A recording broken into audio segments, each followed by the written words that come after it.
Hello, my name is Gregory Collier, and I'm a trader, investor, analyst, and author. And I'm going to show my ATR trailing stop strategy today. I use this strategy when I'm having a period of inconsistency. When I want to go back to winning, I will use this strategy. It's more conservative than many other strategies that I employ, but it works consistently. So I did not invent this strategy, but I call it mine. It was actually taught to me years ago, and I love this strategy. As far as I know, I'm the only person who teaches this other than the person who taught me. I have ThinkorSwim right here, and I'm using ThinkorSwim on demand. I will actually show how I set this up on TradingView in another video in the future. I generally, in my trading, I use some custom indicators, but I removed all those indicators and only am going to show indicators that you don't have to pay for. They're readily available in ThinkorSwim. So on this chart, I have a 15-minute chart of Apple. I have the TTM squeeze, MACD 2 lines, and RSI.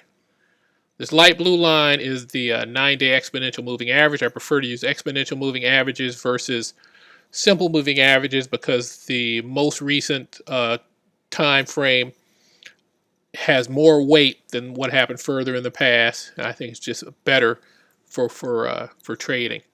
So I'm going to add the ATR trailing stop by hitting this chemistry bottle. So here's the ATR trailing stop. I'm going to add that. I'm going to adjust these settings. I'm going to change it to the ATR period to 9. The ATR factor to 2.9. I'm going to change the line to a straight line. I'm going to change the width to 2 because I want it to stand out. I'm going to set buy as green. I'm going to set sell as red. Technically, I could have these any color, but this is my preference. And I'm going to change the average type. I forgot to do that. I'm going to change that to exponential. So here you go. Now, you will see that the line changes from green to red, red to green, back and forth. So if the line happens to be green and the price is below the line, that means at minimum you should not be long. You should be short. Now, if you want to jump in early and because you see a good chart pattern, that's one thing. But if you want to stay a little more conservative and use this strategy to help protect you from a price reversal, you don't enter early. You wait until the ATR has crossed the 15-minute chart to the upside and crossed the 5-minute as confirmation. So I'm going to switch it to the 5-minute chart. Here we see we're below the ATR trailing stop on the 15-minute chart on this particular day. So on the 5-minute chart, we're also below the ATR trailing stop on the 5-minute chart. I'm going to add the base settings. I'm going to add the base settings in from ThinkorSwim, so you can see the difference. Like I said, it is a little more conservative. I'm just going to change it to a dash line. I'm going to change the color to yellow so it stands out. Okay, so you see here, here's my ATR trailing stop. Here's ThinkorSwim's ATR trailing stop. Now, support and resistance is really not necessarily a finite point. It's actually a zone. So oftentimes what will happen is the price will rise up and it'll hit my ATR trailing stop line or go slightly above it, and then it'll pull back. The same thing will happen. It might go through my ATR trailing stop, hit ThinkorSwim's ATR trailing stop, or slightly above it, and then pull back. So you got to watch out for the pullbacks. And I use this strategy, as I said, I enter once the price has broken through the 5-minute and the 15-minute. It might break through the 5-minute first.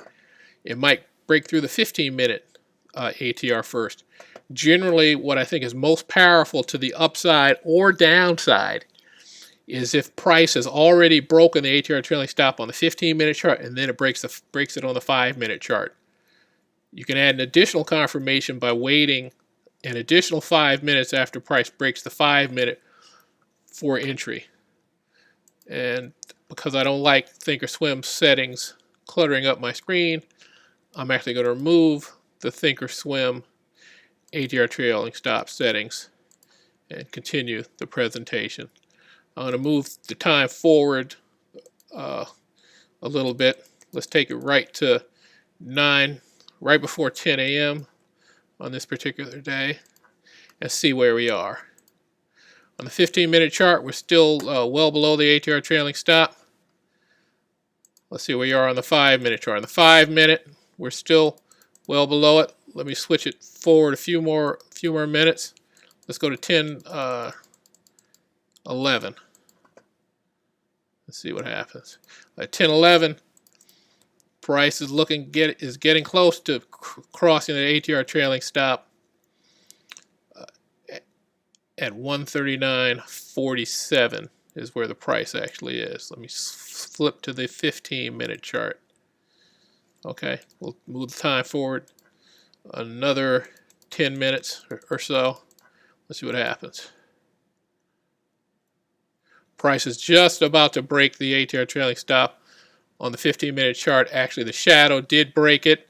The top tail did break it. Let's go to the 5-minute chart. The 5-minute chart has broken the ATR trailing stop. A lot of times I'll go ahead and I'll enter right here as soon as it breaks that 139.47 was the line. A lot of times what I'll do is I'll set an alert once I see what that range might happen to actually be. So let me go back to the 5-minute chart and see what happens. Oh, sorry, the 15-minute chart. So now it is just broken on the 15-minute chart. And so my entry price is right here. Say I get in right here, 139.63. Let's see what happens later on. I'm going to go ahead and move the time forward another 10-15 minutes. Let's see where we are. Okay, so my entry price was 139.63, and we can see we're at 139.91 on the 15-minute chart.